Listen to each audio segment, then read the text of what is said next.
I don't know how much of a introduction to do because Doug's invite from CCL has quite a bit about these two.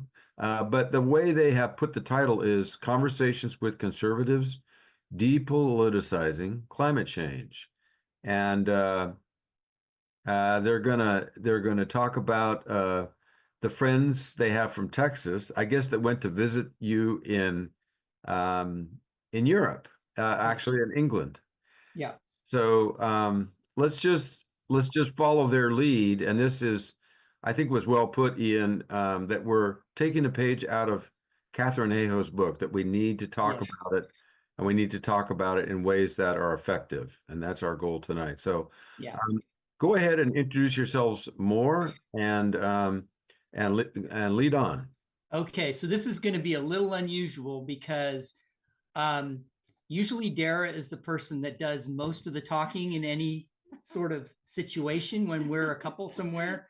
But this is my baby, so I'm going to be doing most of the talking, and she's going to just chime in when she feels that it's needed. So the first thing I'm going to do is just talk a little bit about my journey towards caring for um, being really concerned about the environment in general and climate change specifically. So when I was a young man, I would say that I was mostly apolitical, and that was partially a function of the fact that I wasn't even a US citizen. But I would say that overall my views. You were growing up in Northern California, say where you were. Yeah, growing up in Northern California, but then at BYU, and then in Texas as a young man in Texas. So I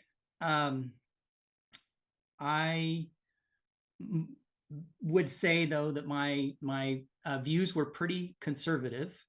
I'm embarrassed to admit that in those days, before podcasts and other things that you could listen to in the car, once I got tired of all my CDs, I'd listen to talk radio.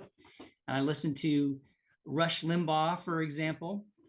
At work, the Wall Street Journal was our paper of record of whenever, that was the paper that I would refer to at work, because that was always lying around.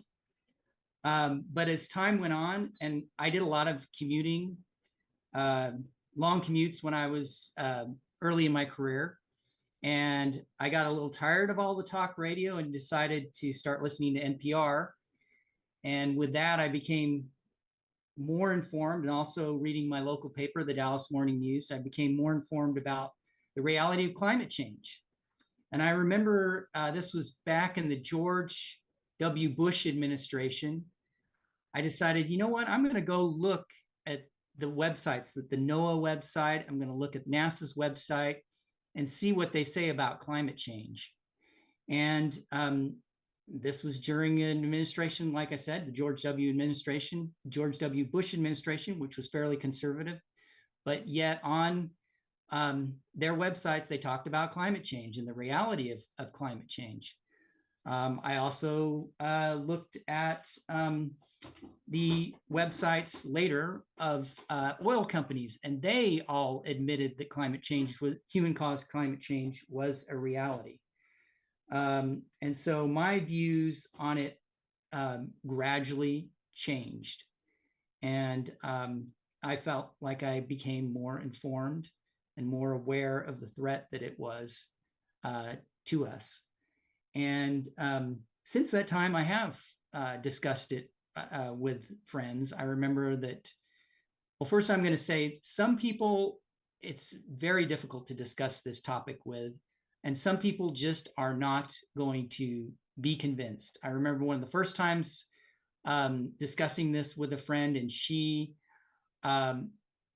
basically said that she thought it was conspiracy, that the scientists were behind this conspiracy so that they could make money, and that climate change wasn't a reality. And the only thing that I could do to end the conversation was to say, please keep an open mind about this topic, and hopefully someday your mind will be changed.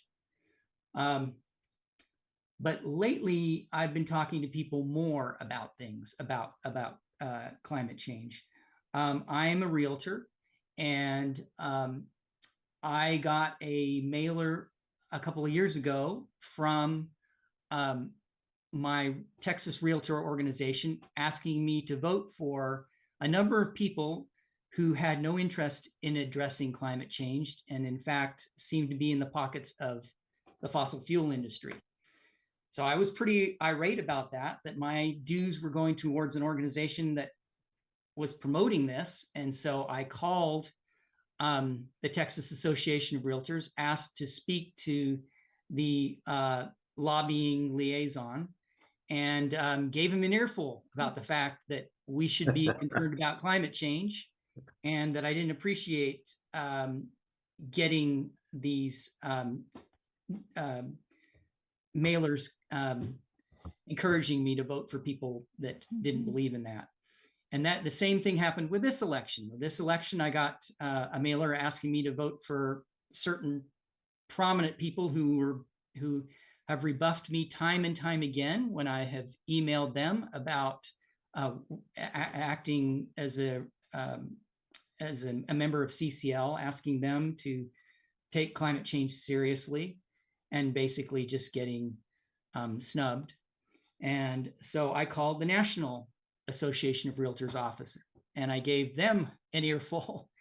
And it actually went a little bit better because they said that even though they're not going to change their policy that as to who they support, they basically support incumbents. They did say that climate change is an important issue. You know, I said, as a property owner, I'm very concerned about it. My insurance rates keep going up. I have, 8 rental properties in Texas. They're getting more and more expensive for me. And they agreed that that was an issue that needed to be addressed, and something that they are focusing on, and they were going to continue to focus on. Another example of speaking to somebody was 2 Saturdays ago, I had church cleanup duty, and I was talking to one of the guys that was there cleaning the church. And he said that he was a middle school science teacher. And I said, oh my goodness, you are such an important, your career and what you're doing is so important, the influence that you have on young people. And so from that, I transitioned to talking about climate change and our organization, CCL, and our action team, and invited him to be a part of that. And I was able to also, just even with him, kind of dispel some of the myths. He was saying that electric vehicles are terrible for the environment because of the mining that's done and that sort of thing. And I said, well, yeah, that's true, but they are far better for the environment than a car that is powered by fossil fuel. And I was able to convince him with that. And then also, I was very involved in the election.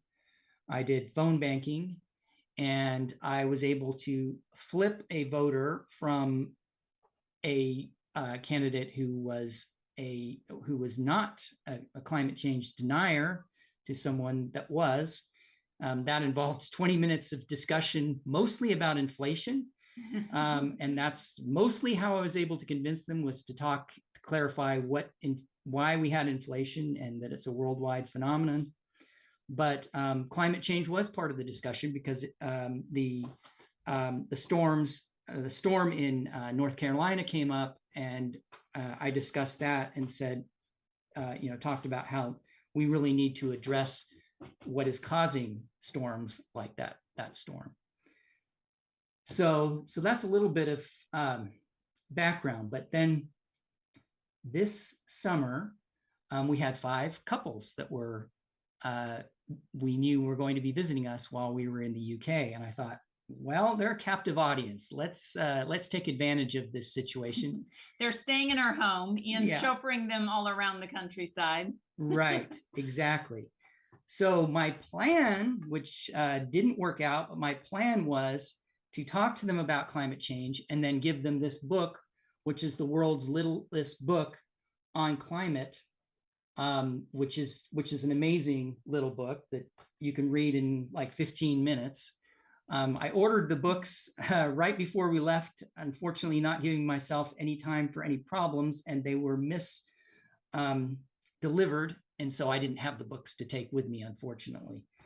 But now I've got the books, and so I'm going to be following up with people, giving them these books. But the first couple that came and visited us, they used to live in Texas, but they are a Utah couple currently in their 60s. All of these couples are conservative, some more conservative than others. I would say this couple are middle of the road conservative. So I asked the guy, I'm not going to do names because this is being recorded possibly, and I don't want to. I'm hoping to get some of these people to come to our meetings. Anyway, I asked him what his thoughts were on climate change, and he said that while he believes it's a concern, he believes it's blown out of proportion, and that he canceled his subscription to National Geographic because they were making all these predictions about how terrible AIDS would be that didn't come to pass. And so he said that people can be too alarmist about things. But then his wife chimed in, and she said that we should care about the earth and we should be good stewards of the earth. And she mentioned the fact that she's lived in Utah for a long time, or she was there as a child, and she said it isn't getting the snow and cold weather that we used to get when I was growing up. And he agreed with what she was saying. And we all came to the conclusion that we need to leave our children and grandchildren a world that's at least as good as the one we have currently. So that was couple number one. Couple number two, they're a couple in their 40s that live in North Carolina, but they also lived here with us in Texas at one point. And I remember we were in the car, driving along in the car, and the conversation just naturally drifted into discussing caring for the environment. And I brought up the fact that Dara and I have been very blessed to live in a time when conditions were near perfect, but due to climate change and other environmental degradation, I didn't think that our children and grandchildren would necessarily experience that same world. And I was kind of talking on, and then I said, I apologized, and I said, I'm sorry for monopolizing the conversation with my views. And I asked him, what are your thoughts on climate change? And he said that he thought the Nissan Leaf was a worthless vehicle because it doesn't have the range and charging speed that it should, but that he really admired what Elon Musk had done with Tesla in building vehicles that people actually wanted. He talked about an article from Cambridge University that talked about how researchers had come up with a way to recycle concrete in a carbon neutral way, and how exciting that was. And he said that the answer had to come from science and technology rather than government, and that solutions had to be good enough that people would use them because they made sense and were frictionless. And he gave the example of recycling. He says he recycles, but he's very ambivalent about it because he knows that a lot of what he's putting in the recycling doesn't actually end up being recycled. And he said a lot of people, he thinks a lot of people don't bother to recycle because they feel like it's just window dressing and things aren't actually recycled. And I did talk to him about the fact that may be true for certain things, but for certain other things, especially metals, those items are definitely recycled and definitely cost effective to do. And that I believe that everything, we should still attempt to recycle everything that we possibly can. And then couple number three, they're a Texas couple in their 40s. And this is how I started a lot of the conversations. I just asked the guy that was in the couple, what his thoughts were on climate change. So I brought that up with him, and he said he didn't know what to believe. He said he didn't know whether to believe the scientists or not, or whether the whole thing was overblown or not. And he said that at work they used to listen to Limbaugh and Hannity, who are climate change deniers, at the Veterans Administration where he works. And I mentioned the fact that I thought that those making millions to entertain aren't the best source for determining the truth of things. And I mentioned the fact that even oil companies are saying that human-caused climate change is a reality. And I am going to give him, of course, this book. So, and I think that it's a really useful resource.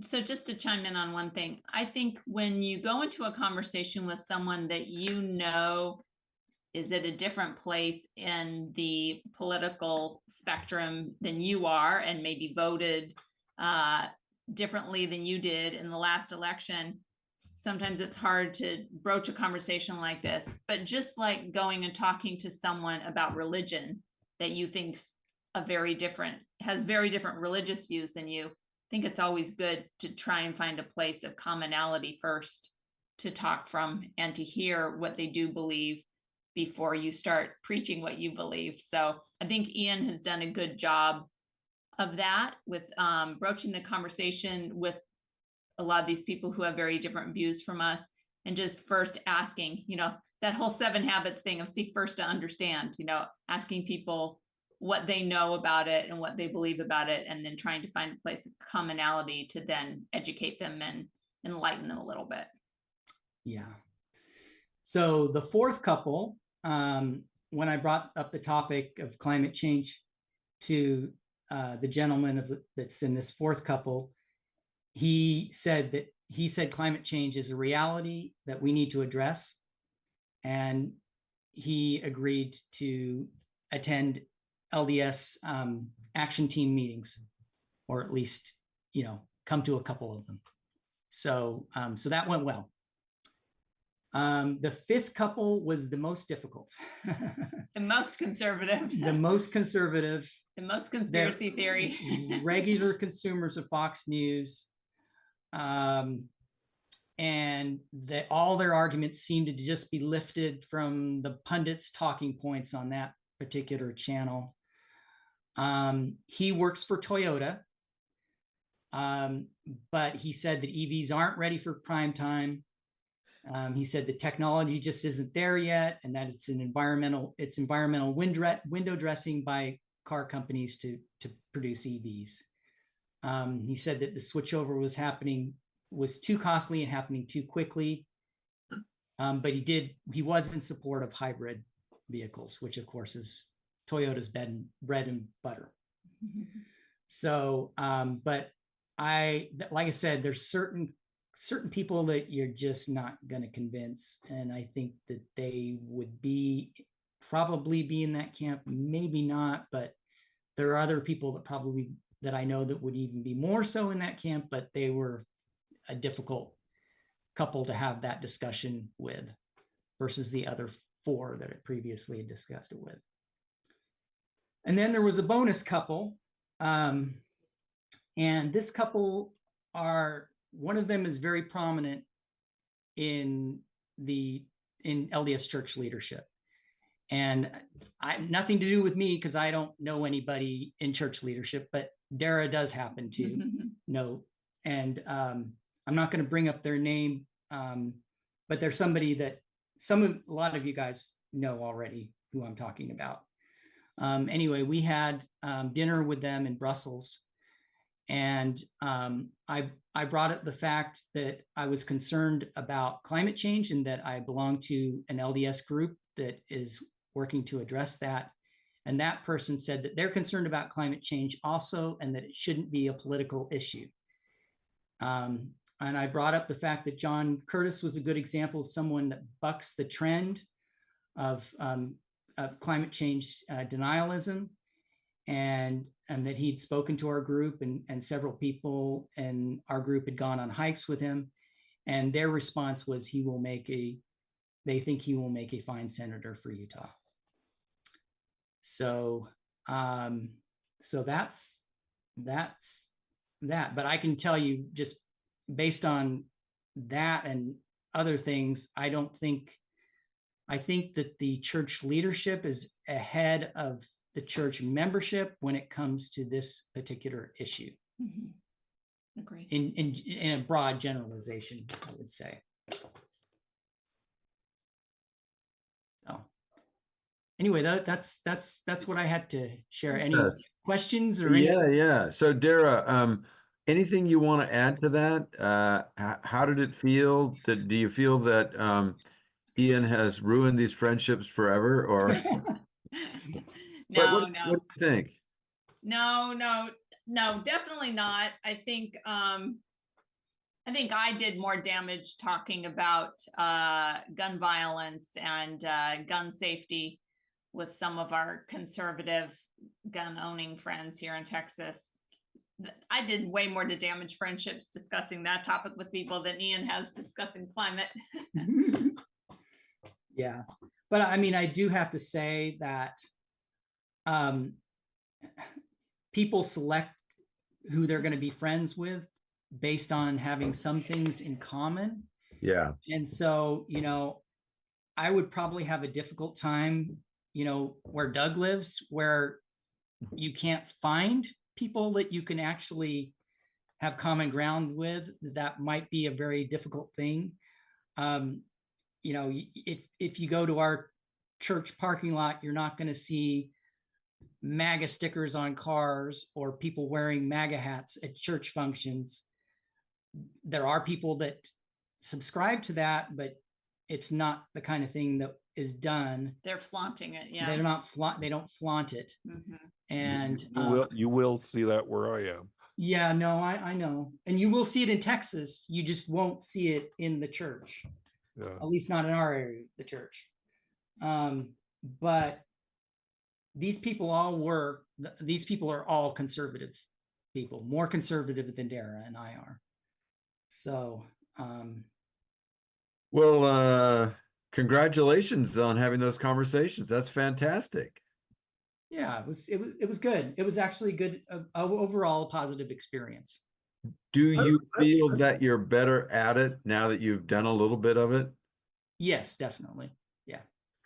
Got a question for you. Yeah. You're in England and Scotland.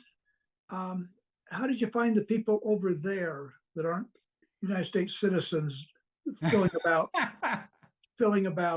climate change? It's completely different over there. It's not really much of a political. It's a little bit of a political issue, but it's not. Only the most extreme right-wing people deny climate change, and it's extreme. But everyone else just thinks that it's science and true, and not really a political issue to be debated by the left versus the right. Well, just to give you an idea, the conservatives were in power until this year, and they'd been in power for a long time, and they had implemented a complete phase out of fossil fuel vehicles in the year 2030. So it was not an issue that the right and the left, I mean, they probably debated how quickly things should be implemented, but it wasn't an issue of is there climate change or not. No, both of them are agreed, but there's a difference there. Their oil industry has basically, they used to extract oil from the North Sea, but that's mostly gone. It's not a big part of their economy, so they're not in the pockets of an oil industry. Not only that, a political party can't spend more than 40 million pounds on an election. So there's no one that can go in and buy a political party, buy their independence. It's a bit difficult to do anyway, because they're not allowed to spend more than 40 million. And when we were there, we weren't bombarded with ads from political parties during the election. They just don't have the money to do that. They have to have a ground game where they have people actually knocking on doors. That's how they convince people to Sounds like heaven. There's a lot of problems over there, but that's something that they've got a much better handle on. And also they don't spend 2 years campaigning for an election. Yeah, it was a Dang. 2-month election campaign. My 18-year-old son traveled in Europe after high school for 2 weeks, and he did it alone, and it was his first time to travel. He went to Italy and did Dolomites, and he's really outdoorsy. And he was so amazed at how everybody knew so much about our country and how little he knew about other countries. Yeah. He met, Germans and all, and everyone knew Trump. Everyone knew all the players in our country. Yeah. He was just embarrassed. Yeah. Yeah, no, that's the American way. We're very insular and just, Yeah. kind of know what's going on here, but not what's going on anywhere else in the world. Whereas it's not the other way around. And I was so impressed, especially in the Netherlands. We spent 2 months on the continent. We spent a month in Germany. We spent a month between Belgium and the Netherlands, and just how aware they are of in the environment and preserving the environment. You just see so much solar, even though their weather is not as good for solar as we have here. You see so much of solar on rooftops. You see so many Recycling. well, yeah, recycling is Recycling's huge. And then the Netherlands is literally the best country anywhere when it comes to cycling. Everyone's riding bicycles instead of driving cars. right. And you feel safe cycling, and then lots and lots of wind turbines. You just see a lot of wind turbines in the UK too. They produce a lot of their power from wind turbines. And what did they say about the U.S. situation? And With regard to what? with regard to the environment, creation care? Oh yeah, they do not have a good view of our environmental awareness, unfortunately. Yeah. The amazing thing is where Mary is over in Western Summit County, the Park City area. You may beat Mary a little bit more like some places in Europe. Yeah. It's kind of an island of Utah that is more environmentally sensitive and conscious. Yeah, it's hard. I've been in Park City for 14 years. I lived in Boulder, Colorado for 30 before this. So I've lived in these little islands, environmental islands. So I know Doug, just even East County and West County, Oh, it's totally different. different. I know. 20 minutes apart from each other. Yeah. But Yeah. You are in a good place, Mary. Well, it's not all good. I mean, Yeah, but all it's have challenges here. But I do have a question. I'm a teacher, so I teach kids mostly preschool through 9th grade. I also work with a lot of adults too. But I'm curious about population, how you guys deal with the population part of climate change and how you talk about that. Mary, are you asking how we raise the disparate impact of climate on different communities, or how do you mean that? I just, it's a tough one for. I had one kid yesterday, 4th grader. We were talking about storms. This lesson was on climate change, and we were talking about all the storms and Hurricane Milton. I think that was the one in North Carolina, or I can't remember. There were so many this fall. But, one kid said, well, isn't that a good thing if all these people die? Ooh. Oh, And I thought, what, like process of elimination? No. To balance out the population, so Yeah. Wait till natural selection hits your neighborhood. It's not fun. Yeah, right, exactly. So I don't know, there's a lot of people out there deciding not to have kids these days. Yeah. And, then there are people still having large families. And so when I teach kids, it's a delicate situation, I feel, when it comes to talking about population. There is there is a really good text on how to teach climate change. I've got your email here. I'll try to get you the name of it and send it to you. It's really cool. I don't think it's designed, however, for, did you say fourth, fifth graders, something like that? Yeah, the climate change we do is fourth and fifth and older, eighth, ninth also. Yeah, I'll try to get you and send you. I'll pull it off the shelf. I loan it out because I was thinking about teaching in a local high school this topic. But there are pretty good books out there that cover a whole range of topics like that. Yeah, no, I mean, I've been studying it for a while, and I'm really adamant about leaving the presentation with hope, because I definitely give them all the facts and the storms, and this is what climate change is. And then the last 1/3 is all the positive things that are happening. So because I had one girl in the middle of a presentation when this was probably 8 years ago when I first started, she was almost crying. When are you going to get to the good part? So, know- Mary, you've raised a really critical topic, and I want to open it just to that. Mhm. In Ian's description of the couples that he talked to, people get it that Mother Nature is our most trusted messenger on this issue. People get it, and kids get it. So maybe we don't need in these conversations to tell people the bad news about what they already need to know because they already know it. What does everybody think about that? Maybe Isn't this what Katharine Hayhoe talks about? Is leading any discussion with fear you're going to fail. yeah, And a lot of young people are afraid when they hear what's going on. And we have to come more from a position of care and friendship and hope. Well, especially with this younger generation, they're the COVID generation, they're the social media generation.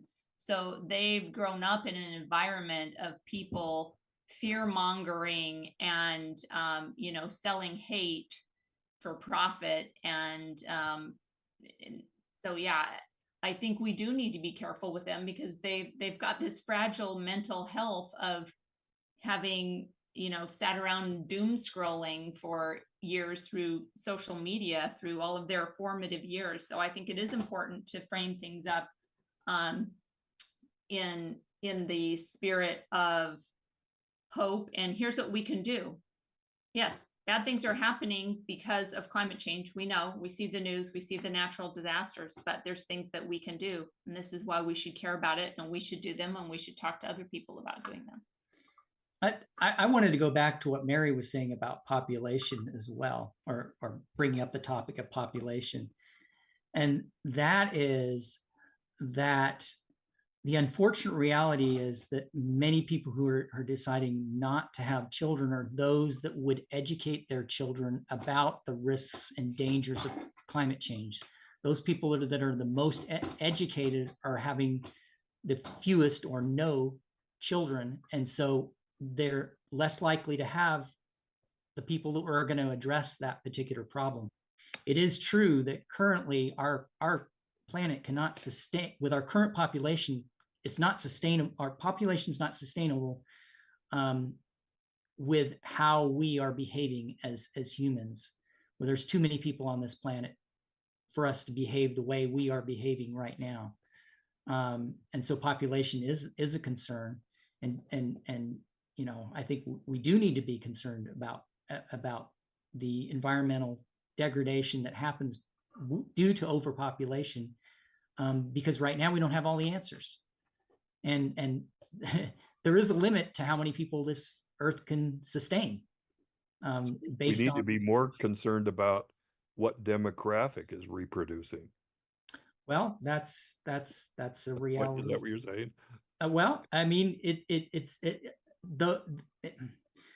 I mean, I hate to say it, but people that are aware and educated and know that we need to fix these problems, we need more of those people. Sure. That is a reality.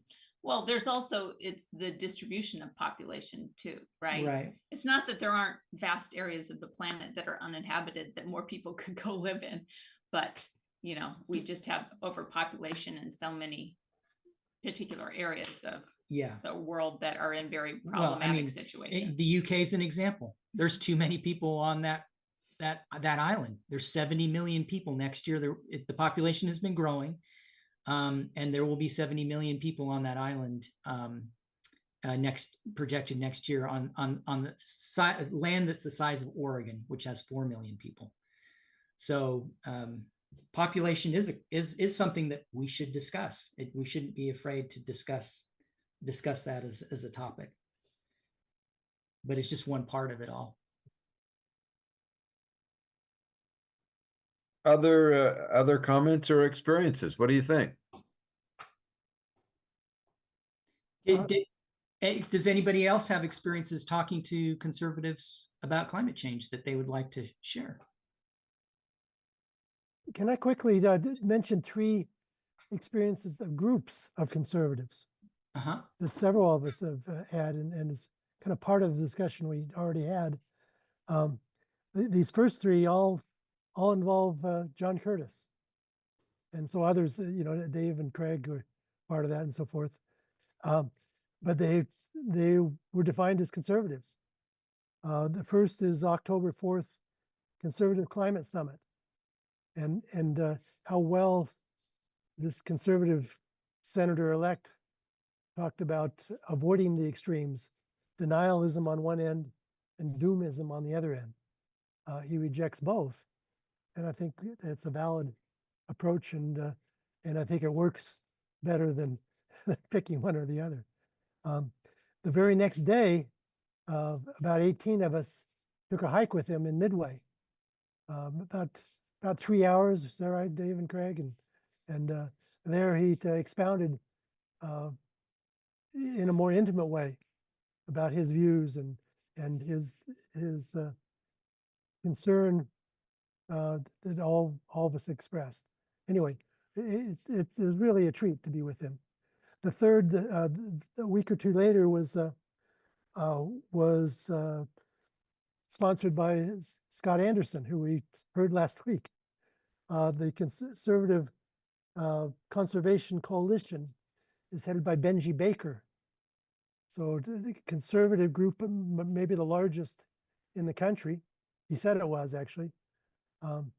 And he talked about how climate change is and should be a conservative issue.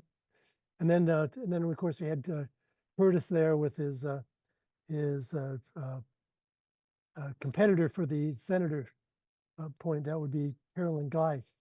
They were on a panel, and they spoke together civilly and with great compassion and understanding for each other, and that itself was a treat. But I was there with my conservative brother, who I seldom got him out to an event, but because he knew Scott Anderson well, he was willing to come and listen to this, and we had a good conversation after. And I think we got closer together on understanding that this is an important issue. He far exceeds my personal responsibility with respect to the climate, but he doesn't think climate's that big a deal. He just thinks it's a good thing to have solar panels and EVs and all those things, and he's done them. So he's a great example. But anyway, there's but he doesn't have the same viewpoint that I do. And then last night we had another event. And I was going to have to let Dave to mention that, which was kind of the same group that was with the Benji Backer Curtis group, same community leaders, and very impressive. And Dave, do you want to mention that? That was a conservative group, supposedly, maybe not entirely. I don't know if I could judge how much we're conservative. Certainly a diverse group. This group was brought together by Utah Clean Energy. And one thing that they, that they have done is what they call the Utah Compact. I think most probably are aware of that. Yeah. It's just a statement of saying that as Utahns, we're concerned about the environment, but that also includes our air quality and the climate. And without hammering climate change, and that going on the positive side, like you were saying, we have the resources to deal something with it. But that group now is 200 people who are civic leaders, business leaders, religious leaders. And that's what I kind of sense we're at that meeting last night, and we didn't get all the introductions, but just the people we met that we got introduced to, they were leaders in their respective areas. And but I don't know where they are in terms of conservative, but I think the for Utah anyway, that Utah Clean Energy I think is a model for bringing people together, conservative, left leaning, and others, and finding that area. I know there was a fellow. Most of my conservatives I meet at the sports center where I go, and I may be going off the topic a little bit because most people I hang out with, they think pretty much like I do. So I don't have those conservative conversations. But there's one fellow who really dismisses a lot about climate change, but turns out that he has asthma and he's very concerned about the air.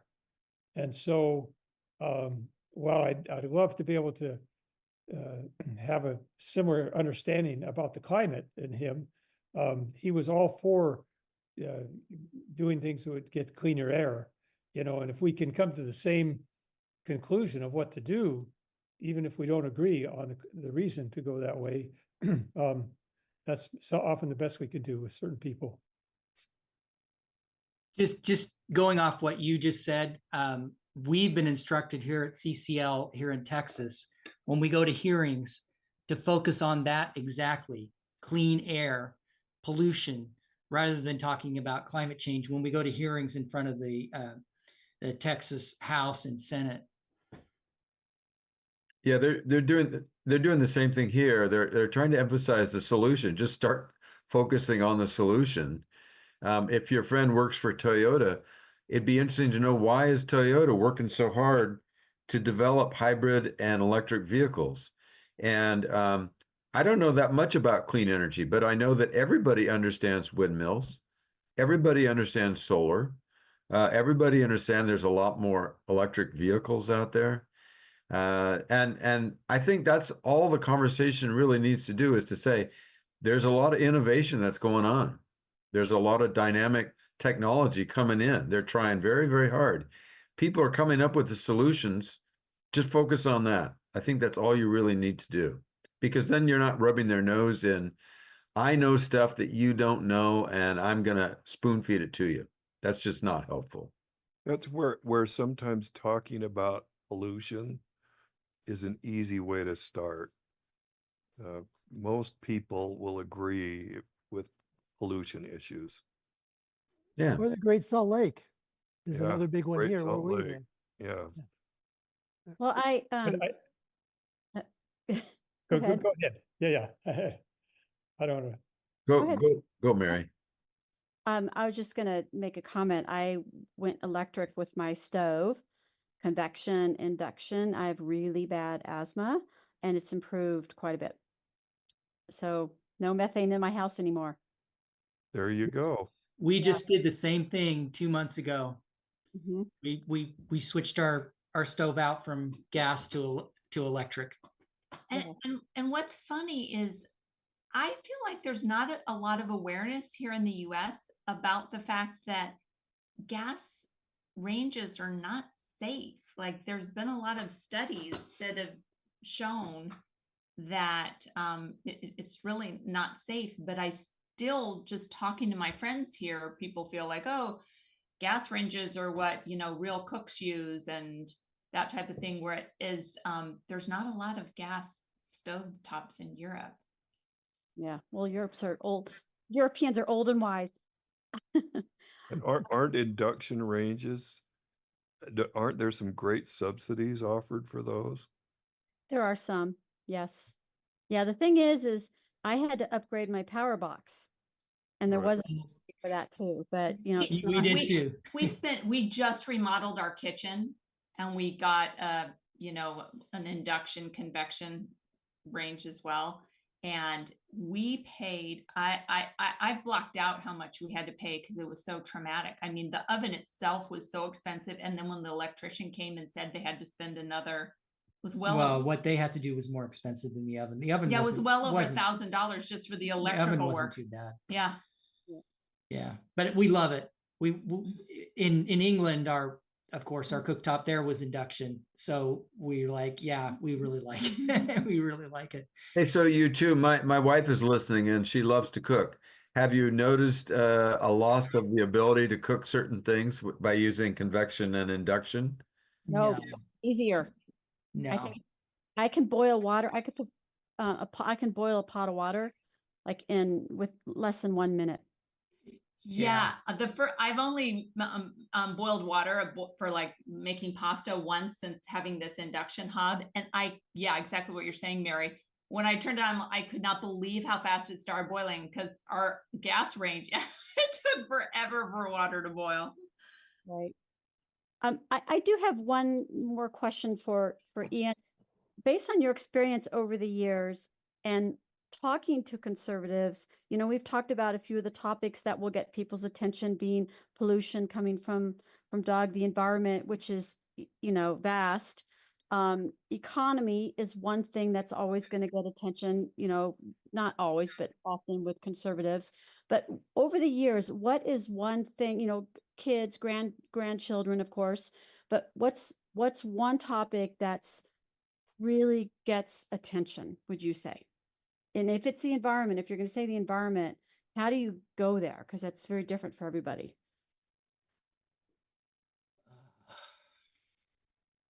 I don't know. What do you think, Dara? I don't know.